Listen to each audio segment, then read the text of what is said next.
Soldats, nounous, musiciens, aides-soignants, les robots sont de plus en plus présents et humanisés. Ils nous fascinent, mais nous inquiètent aussi. Comment sont-ils nés et quel est leur futur ? C'est en 1920 qu'apparaît pour la première fois le mot robot dans une pièce de théâtre de science-fiction écrite par l'écrivain tchèque Karel Čapek. Dérivé du mot slave robota qui signifie travail, corvée, il est utilisé pour nommer un des personnages, un serviteur mécanique à l'aspect humain. Rapidement, d'autres figures robotisées apparaissent. En 1927, les spectateurs découvrent le robot Maria dans le film de Fritz Lang, Metropolis. Avant de devenir des acteurs du monde réel, les robots sont donc en premier lieu des stars de la littérature, des arts graphiques et du cinéma, souvent plein d'humanité, de Robbie le robot à Wall-E, en passant par R2-D2. Ils sont aussi parfois des destructeurs et des ennemis du genre humain, comme les robots de la saga Terminator. Entre-temps, dans les années 50, mathématiciens et ingénieurs se sont intéressés au sujet, tel l'américain Joseph Engelberger, et une nouvelle science a vu le jour, la robotique. Le robot est désormais une machine qui bouge, commandée par un ordinateur. Elle se distingue des autres machines par une capacité propre à décider de son mouvement. Un drone n'est pas un robot dès lors que ses déplacements sont commandés par un humain, un robot ménager encore moins. Au fil des décennies, le robot a trouvé sa place dans de nombreux domaines d'application. Industrie, exploration spatiale et maritime, médecine, etc. Le premier robot du monde réel s'appelle Unimate. Il s'agit d'un robot industriel créé en 1961 par l'inventeur américain George Devol pour les chaînes d'assemblage de General Motors. En 1996, le robot part dans l'espace. Sojourner explore la planète Mars, force son sol et analyse les roches. Dans les années 2000, le Da Vinci, robot assistant du chirurgien, apparaît dans les blocs opératoires.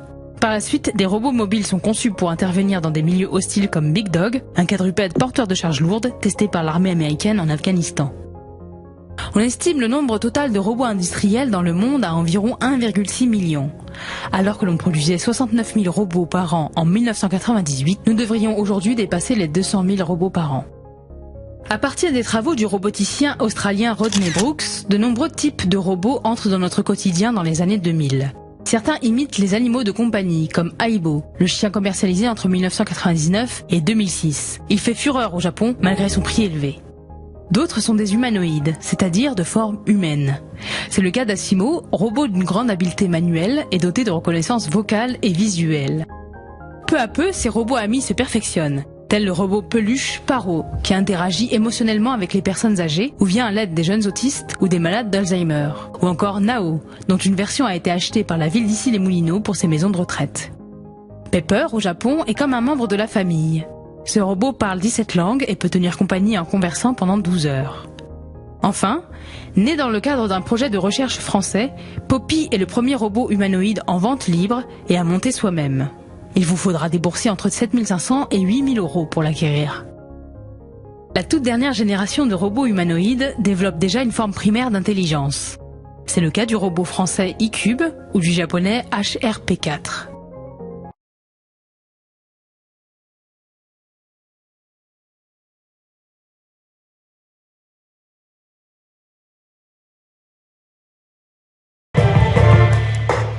Il ressemble à un enfant en tenue de cosmonaute, mais c'est un robot. Voici Asimo, le dernier humanoïde de Honda. Il peut courir, sauter à cloche-pied et même danser. Il aura fallu près de 30 ans au constructeur automobile japonais pour arriver à une telle fluidité de mouvement. Plus qu'un gadget, il pourra bientôt assister les personnes âgées et les malades. Au Japon, la population est vieillissante. Les robots pourront servir de compagnons aux personnes âgées. Asimo pourrait aider à la maison, mais aussi dans des environnements dangereux, en haute altitude ou dans les stations nucléaires. Asimo n'est pas encore prêt à l'emploi, mais il vise déjà nos jobs. La révolution pourrait détruire 140 millions de postes d'ici 2025.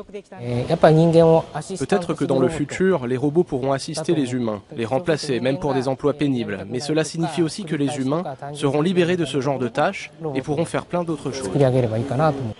Encore embryonnaire, le marché de la robotique de service pourrait représenter 100 milliards d'euros en 2020, le triple dans 10 ans. Un Eldorado pour le gouvernement japonais qui espère marquer des points de croissance.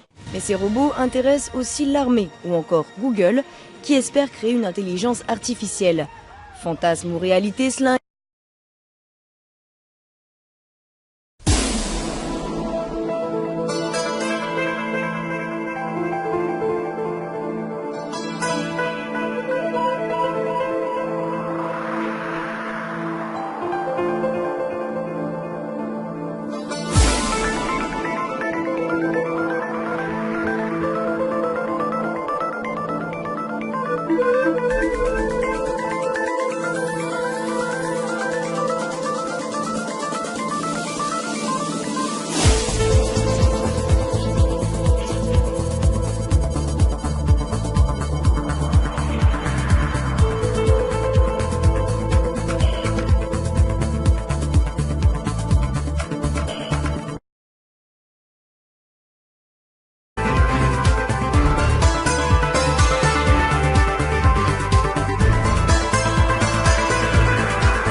Depuis quelques temps, ces deux mots défraient les chroniques. Intelligence artificielle. Alimentée par de nombreuses théories, œuvres au cinéma ou même par des géants de la tech, l'idée que les IA soient dangereuses pour nous se fait de plus en plus sentir. Faut-il avoir peur de voir débarquer Terminator dans nos vies? Déjà, c'est quoi une intelligence artificielle? C'est un domaine scientifique qui cherche à résoudre des problèmes logiques ou algorithmiques et plus généralement, elle constitue des dispositifs imitant ou remplaçant l'être humain. Les IA sont déjà présentes assez discrètement dans notre quotidien, principalement sur Internet, par exemple quand nous faisons des traductions ou quand Facebook nous affiche des publicités, mais aussi dans les prouesses techniques des jeux vidéo ou dans la domotique, avec Alexa, l'assistant virtuel à tout faire, créé et vendu par Amazon. L'intelligence artificielle s'est aussi illustrée dans les arts, que ce soit en peinture, en créant un magnifique tableau dans le style de Rembrandt, ou en musique artificielle avec un tout nouveau morceau des Beatles. Revenons un peu en arrière pour découvrir l'origine de cette technologie. Vous avez sûrement déjà entendu parler du test de Turing. C'est un test inventé par Alan Turing en 1950 qui avait pour objectif de simuler une conversation humaine entre un ordinateur et deux personnes. Si la personne qui passait le test était incapable de déterminer lequel de ces deux interlocuteurs est un ordinateur, alors c'était un succès pour la machine de Turing. Ce qui est intéressant, c'est que Alan Turing a imaginé ce test pour répondre à une question existentielle. Une machine peut-elle penser? Ce n'est que quelques années plus tard que le domaine scientifique d'intelligence artificielle est né lors d'une conférence au Dartmouth College. Par la suite, d'autres universités se sont penchées sur le sujet, notamment Stanford ou le MIT. Plus tard, des prototypes ont vu le jour tels que Elisa, le tout premier chatbot de l'histoire. Elisa était un programme informatique dont le but était de simuler une psychothérapeute et qui pouvait habilement reformuler les affirmations des humains qui lui posaient des questions. À s'y méprendre, on pourrait croire à une vraie conversation. Je suis malheureux. Pensez-vous que me parler vous aidera à ne plus être malheureux? Cela peut paraître ridicule pour nous, mais à cette époque, Elisa a marqué les esprits. Certains des utilisateurs pensaient qu'Elisa était vraiment capable de les comprendre et qu'elle était douée d'intention. Du coup, certains ont eu l'impression de parler à un véritable être humain. Les scientifiques, surpris, décidèrent d'appeler ça l'effet Elisa. Bien des années plus tard, l'intelligence artificielle s'illustre encore mais dans un tout autre domaine, les échecs. En 1997, un ordinateur développé par la société IBM, Deep Blue, bat le meilleur joueur d'échecs, Garry Kasparov. Coup dur pour ce dernier qui avait un jour déclaré « L'ordinateur ne sera jamais plus fort que l'homme ». Deep Blue possède un avantage crucial. Il connaît de mémoire des centaines de milliers de parties des plus grands joueurs de l'histoire. À chaque coup, son processeur lui permet de faire des millions d'opérations pour trouver la meilleure stratégie. Presque 20 ans plus tard, en 2016, AlphaGo, une intelligence artificielle de Google, gagne contre le numéro 3 mondial du jeu de Go, Lee Sedol. La rencontre fut éprouvante. Les deux champions reconnaîtront que les machines ont indéniablement des avantages psychologiques sur l'humain. Elles ne se déconcentrent pas, ne connaissent pas la pression et sont d'humeur égale. Bon, jusque-là, on a surtout parlé des intelligences artificielles qui visent à se rapprocher de notre intelligence et de notre pensée. Mais l'intelligence artificielle intervient ailleurs. Dans l'automobile, avec par exemple les voitures connectées, mais nous en parlerons dans un autre épisode, ou dans la santé, où elles arrivent à émettre des diagnostics pertinents sur des patients, ou dans la robotique, qui elle aussi déclenche tous les fantasmes. En 2000, l'entreprise Honda sort un tout nouveau robot impressionnant doté d'une intelligence artificielle, Ashimo. Sa fonction star, la marche intelligente. Depuis, ses fonctionnalités n'ont cessé d'augmenter. Aujourd'hui, il court, parle en langage des signes, sautille et surtout, il peut reconnaître des visages et des voix. Il est considéré comme l'un des robots les plus perfectionnés au monde. Du coup, on voit bien deux tendances qui se dessinent dans l'intelligence artificielle. Dans certains domaines, elle nous dépasse et ça fait peur.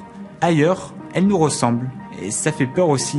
Certains transhumanistes affirment que dans les prochaines décennies, nous connaîtrons la singularité, un point de convergence où la machine dépassera l'homme.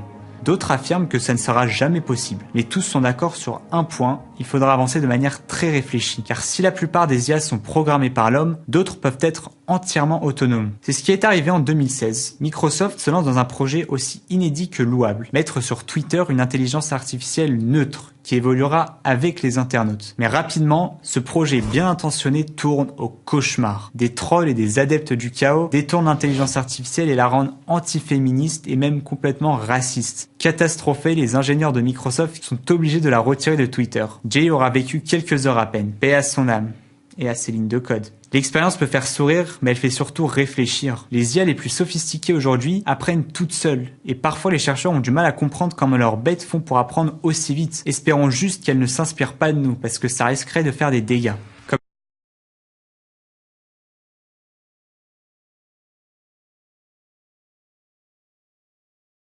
de robots intelligents, on a d'autres belles merveilles en France, notamment... On a par exemple ce triangle en 3D. Alors, ça dit comme ça n'a pas l'air très intéressant. Ceci dit, là aussi, c'est un assistant à domicile qui est biberonné à l'intelligence artificielle et surtout à la reconnaissance faciale. Oui, il s'appelle IFOR et en fait, il a été inventé à Paris, dans le 13e arrondissement. Il a plusieurs caméras lui aussi, notamment une caméra à 360 degrés. Cette caméra, elle va reconnaître les visages. Et cette reconnaissance des visages, elle va alimenter ce qu'on appelle le deep learning, lui-même qui va alimenter le machine learning. Et là, on voit, alors, vous savez qu'il y a plusieurs écoles dans l'intelligence artificielle, et notamment dans le machine learning, lorsqu'il s'agit de reproduire les réseaux neuronaux. Il y a notamment l'école probabiliste et l'école connectiviste. L'école connectiviste, c'est ce qu'utilise ce robot IFOR, et parce que grâce à du biomimétisme, il va essayer de reproduire le fonctionnement de notre cerveau. On voit que c'est une vraie épopée pour ce robot qui sortira l'année prochaine et qui va se lancer dans une levée de fonds sur Smart.